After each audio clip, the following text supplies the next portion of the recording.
زه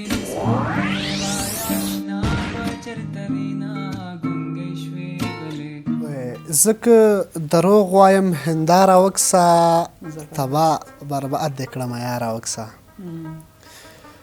زه که دروغ وایم هنداره وکسه تبا برباد دې کړمه یاره وکسه خپله به نیم شي په منځ پرې به وځې خپله به نیم شي په منځ پرې به وځې مننه سرګر صاحب وایي خپله به نیم شي په منځ پرې به وځې زما د یار ځواني چناره وکسه او خیر دی رسوا به شو پښتون وطن دی خیر دی رسوا به شو پښتون وطن دی چې راځي یاره شاوخوا لاره وکسه سلامونه پښتنه مینه مې ومنې قدرمن لیدونکو هیله لرم چې روغ جوړ او د صحت جامو به مو پر تن وي سپوږمۍ په لپه کې ادبي خپرونه د باران پلس له یوټیوب چینل او فیسبوک پاڼې څخه کتلی شئ زموږ خپرونه نن له ښاغلي سلیمان خیل سارګر صاحب سره ده واقعا یو تکړه شاعر او خوږ لیکوال هم ده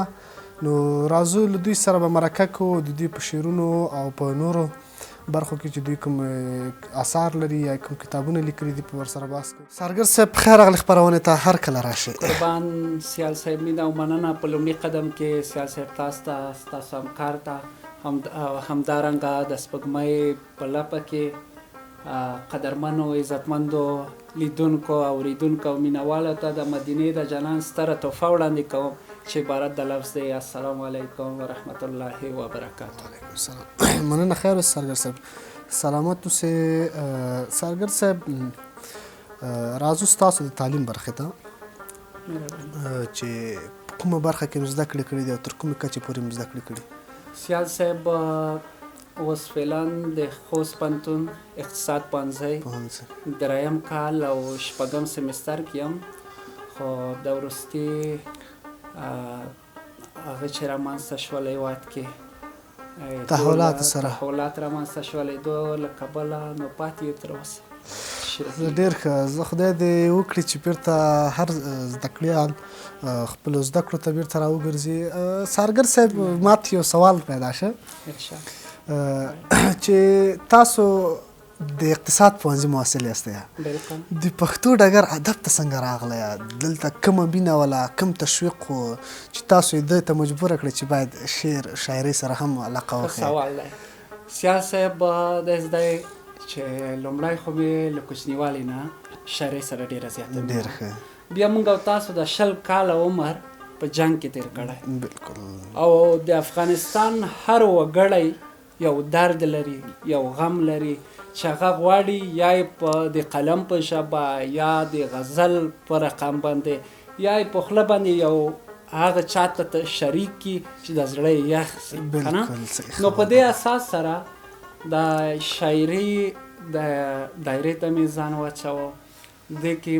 هغه غمونه چې موږ یعنې هر چاته اظهار نشو کولی او د غزل په ژبه یې موږ نورو ته وړاندې کوو ډېر ښه مننه سارګر صاحب وایي زه شوم لیسانس هغه ماسټره شوله جینۍ تکړه شوله ډاکټره شوله او له ما نه مخ اړوي ستر کوي له ما نه مخ اړوي ستر کوي ښه کبرجنه شوه چې ستره شوله او بیا جار قربان غواړي نازونه کوي بیا جار قربان غواړي نازونه کوي له ما خفه ده مروره شوله او منګی یې ډک کړو له همزولو سره منګی یې ډک کړو له همزولو سره لاړه روانه له ګودره شوله مقطع یې داسې ده چې سارګره هېڅ یې هېرولی نشم هېڅ یې هېرولی نشم په ما تعویض کوي کوډګره شوله سلامت سارګر صاحب ستاسو د کتاب یو انتخاب غزل ما راخیستی و هیله ده چې د لیدونکو خوښ شوی وي سارګر صاحب راځو پوښتنه ده چې ډېر خلک په دې کې داسې لږ شکمن غوندې دي وایي شعر ده کوم ښه شعر ده کوم شعر ته موږ ښه شعر ویلی شو او کوم لیکوال ته موږ ښه لیکوال ویلی شو دا ښه لیکوال ده ښه لیک لري ښه سوال دی سیال صاحب اوس چې دی یعنې روانه شاعري هر څوک ډېره خوښوي بالکل ځکه اکثره خلک اوس له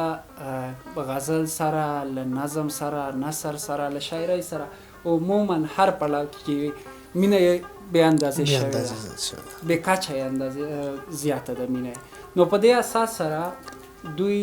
هغه شاعري چې روانه وي، هغه که غزل وي، که نظم وي، که نثر وي، که یو بیت وي، هغه ډېر خوښوي. نو په دې اساس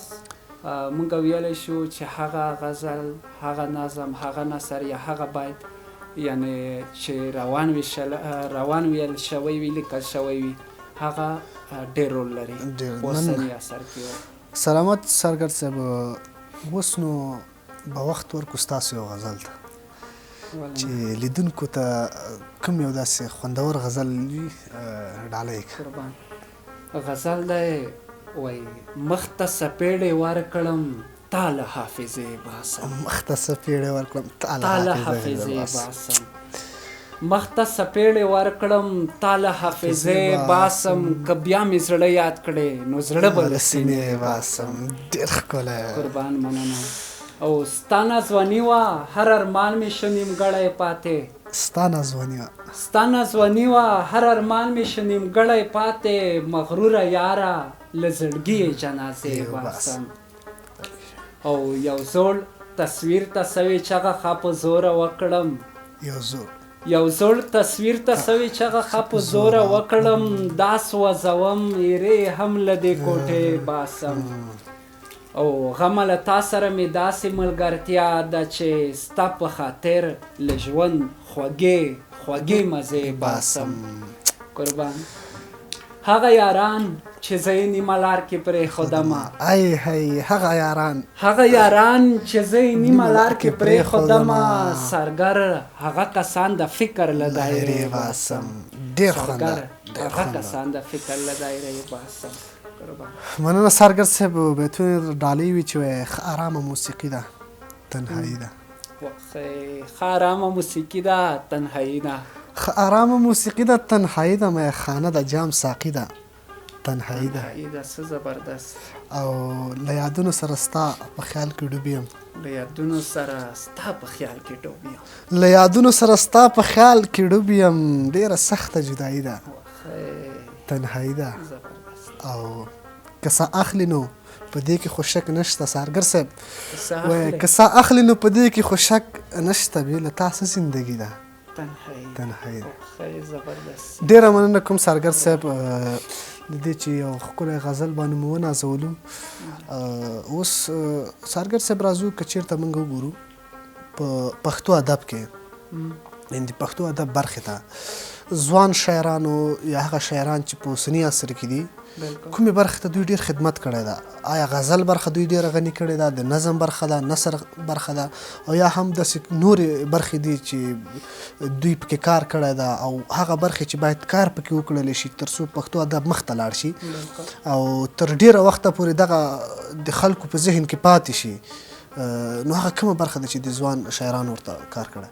صاحب له ما نه شروع تر د نورو ځوانو شاعرانو پورې دوی اکثریت یعنی زه خپله م یم غزل ته مو ډېر کار کړی دی. غزل کې هر شاعر ډېر کار کړی دی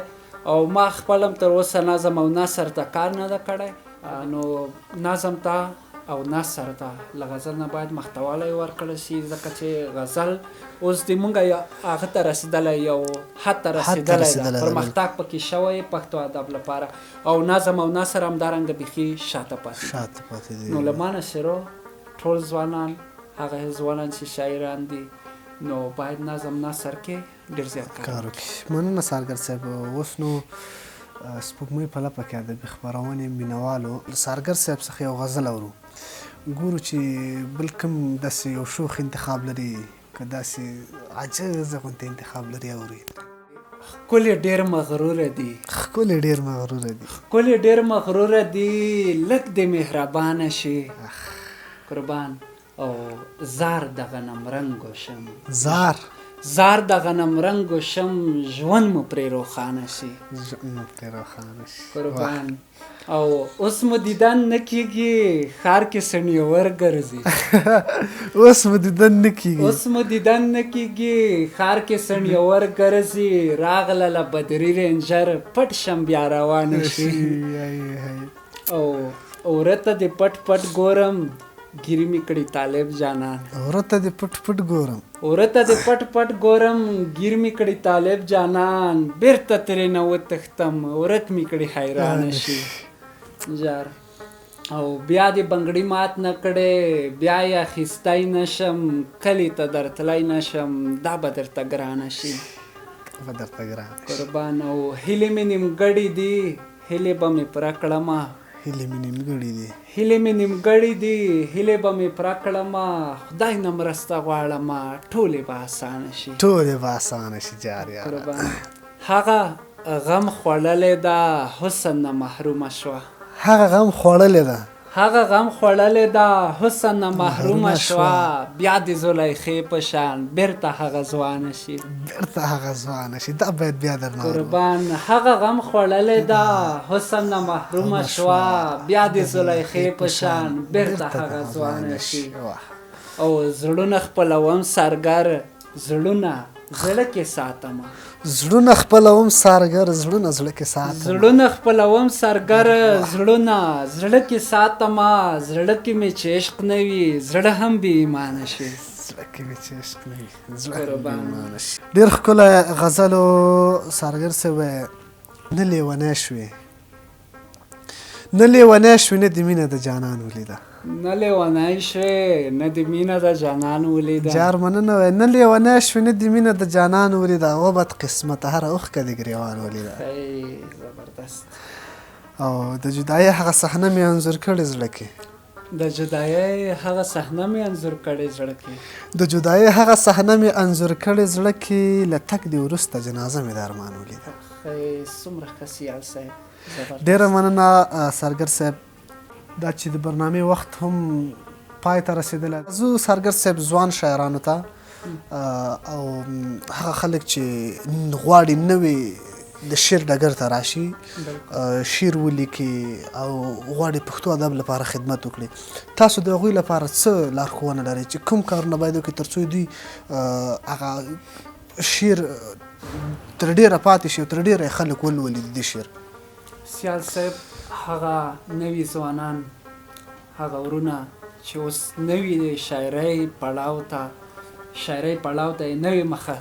مخه کړې ده هغوی ته مې پیغام دی چې هغوی کله چې یو غزل لیکي کله چې یو نظم لیکي کله چې یو نثر لیکي همدارنګه بیت لیکي هغوی باید داسې کسانو ته وښیي چې هغوی د ارزښت باندې پوه شي بلکل زموږ جامعه کې دا رقم کسان شته چې غزل ورته وایي نظم ورته وایي نثر وي هغه کې یو بیت وي څلوریزه هر څه وي نو دوی ته یې وایي هغوی په ارزښت نه پوهېږي په هغه غزل ویلو باندې پښیمانه کوي زړه یې ورماتېږي د شاعر زړه ماتېږي او همدارنګه د هغو شاعرانو نه مې غوښتنه دا ده چې هغوی یو حد ته پکې رسېدلي دي کله چې هغه کسان چې دوی نوي د شاعرۍ پړاو ته راغلي دي نوې شاعري کوي نوې یو غزل لیکي نو دوی باید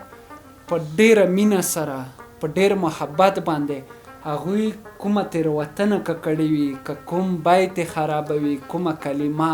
قافیه عربي په ډېره مینه د هغوی اشتباه تېروتنه ورته وښیي بلکل صحیح خبره ده تر هغو د هغوی زړونه تور نه شي له دې شاعرۍ نه هغوی وهڅول شي هغوی تشویق شي پښتو د ادب لپاره دوی باید نور هم مخته پکې لاړ شي روانه شاعري انتخاب کړي ژور خیال پکې استعمال کی همدارنګه د کله چې دوی غزل لیکي یو آرامه فضا تنهایی غوره کړي ځکه چې تنهایی کې آرامه فضا بلا کیسې پرتې دي یا ډېرې کیسې پکې پرتې دي همدارنګه کولی شي چې ښه غرقه شاعري وکړي که د زړه له درده شاعري سلامت مننه سرګر صاحب چې موږ ته مو وخت راکړ او له موږ سره په برنامه کې میلمه شویه تاسو څخه ډېره مننه کوم تل ژوندی هیله کوم قربان تاسو د الله ژوندي لري چې پښتو ادب د پرمختګ او پرمختیا لپاره هلې ځلې کوئ دارنګه ځوانان د همیشه آباد او سوکاله وي د یو آباد او سوکاله افغانستان په هیله په الله مو سپارم السلام علیکم د سپوږمۍ په لپه کې ادبي خپرونې قدرمن لیدونکو دا وه زموږ نننۍ خپرونه چې زما ذبیح الله سیال په کوربتوب تاسو ته وړاندې شوله هیله لرم چې خوښه شوې وي تر بیا چې زه ستاسو په خدمت کې حاضرېږم تر هغه وخته پورې ښې چارې بریالي کامیاب او ارامه اوسئ